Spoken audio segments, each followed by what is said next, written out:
What's going on, guys? Welcome to another episode of Smash JT. The Sony PlayStation Portal is sold out everywhere, and scalpers are having a field day, especially on eBay right now, where they are selling upwards of $500+ per console when these things sell retail for $200 USD. And I know there are a slew of YouTubers out there that were trashing this thing, calling it garbage, calling it useless, calling it the dumbest thing in the world. Some of them doubling down right now, saying it's downright stupid that Sony even sold this thing in the first place. And here we are, finding ourselves with me taking a victory lap, because you know what? Once in a while, I'm right.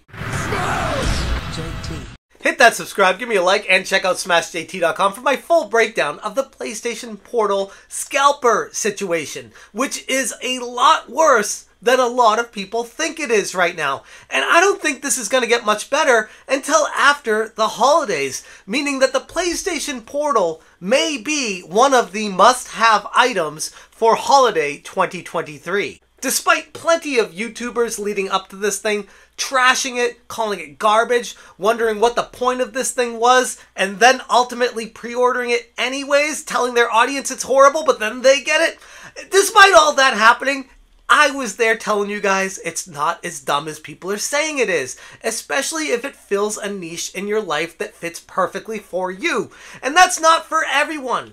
And I get it, but it's important to recognize why this thing could be applicable to your situation. So yeah, I'm going to take my victory lap on this one. I called it. This thing, for me personally, fills a niche in my life that I was missing. I need my TV to play my PlayStation 5. It's in the main family room of my house. And that's where my kids play their games. That's where they watch the TV. That's where everyone gets together. And it's really hard to find time to get away and actually appreciate a PlayStation 5 experience without getting interrupted. And that's where the PlayStation Portal comes in. This thing is perfect to be able to play PlayStation 5 games off screen, laying in bed, on the couch, watching a sport while I'm playing the game, multitasking to infinity. And while yes, $200 is a high price point to pay for it, clearly people are willing to pay more for it right now. If you look at eBay, the sold listings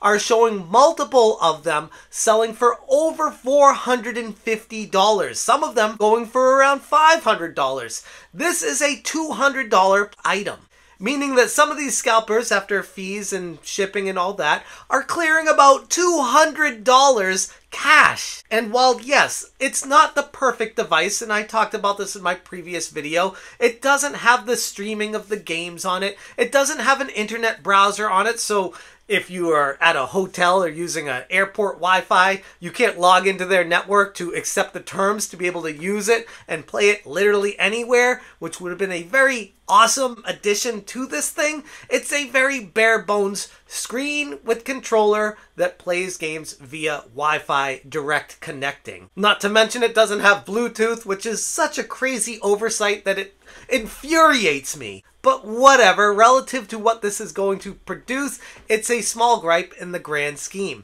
It's just kind of crazy to me that this is requiring you to buy the PlayStation branded stuff for it to work with the earbuds. That's just a very poor Sony decision, and a long line of Sony decisions trying to be greedy selling their own products. But despite all those drawbacks from this thing, still, as far as the gameplay experience, the quality, the resolution, the lack of lag, assuming you have a solid Wi-Fi connection on it, all reviews are saying this thing is the perfect device for people that want to be able to play PlayStation 5 off screen. And while I don't have mine yet, it's supposed to be coming tomorrow. We'll see if it actually arrives.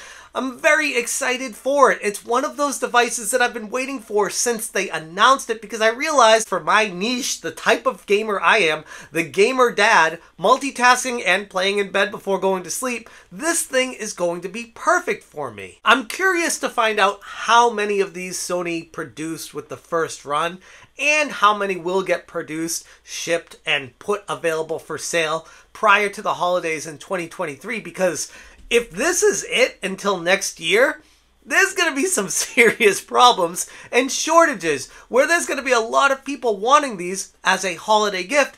unable to obtain one because it's sold out at every retailer worldwide. I can't help but think that Sony didn't produce enough of these, or more importantly, more marketing wise, they didn't put enough of them for sale initially on purpose to make it look like this is a hard item to get, where they have a whole stock of them in a warehouse waiting to unleash them once demand reaches a higher level. That way people would be more willing to spend the high price point for what it is, $200, for what amounts to a screen with a controller attached to it. But as it stands right now on eBay, this is going for bonkers money relative to what it costs. More than 2.5 times the retail price. But if Sony isn't pulling any shenanigans with the marketing side of this thing, the surge in demand for the PlayStation Portal highlights a market dynamic Sony perhaps underestimated. The company's sold out message on their PlayStation Direct sites in the UK and the US,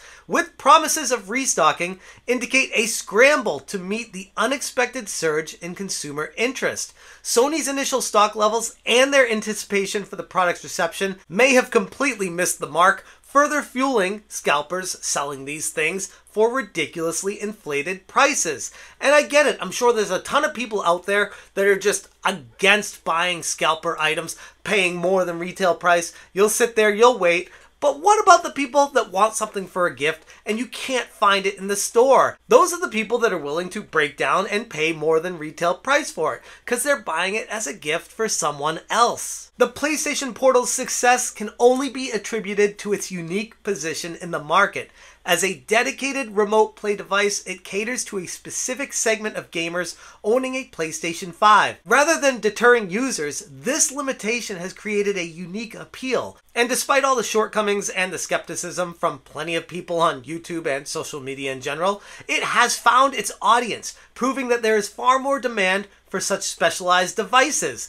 This scenario should serve to you as a reminder that sometimes niche products can surprise us with their appeal, a notion that I supported from the outset. The PlayStation Portal may not be perfect, actually it's pretty far from it, with a lot of the major features missing from this thing and fairly short battery life. What's it, upwards of 4 hours max? Kind of ridiculously pathetic. But if you're going to be playing it around the house, locally, just want to play it on the couch or in the bed or on the toilet, I mean, come on. You know you're going to do that too. This is the perfect device for you. Personally, with all the technology that's happening right now, it's kind of hard to pick a portable device between the Nintendo Switch, the Steam Deck, and now the PlayStation Portal. Who knows what Microsoft is developing right now? There's a slew of different handheld devices on top of everyone has a phone. There's a lot of options for you, and to me it's kind of like hard to decide what game to play on what platform and what to stick with for a prolonged period of time because there's so many options out there. Though options are a good thing, I'm just finding something to complain about. It's hard to pick a game when there's so much to play. So let this be a lesson for you in the future if you're interested in buying a especially new platform, console, thing like that.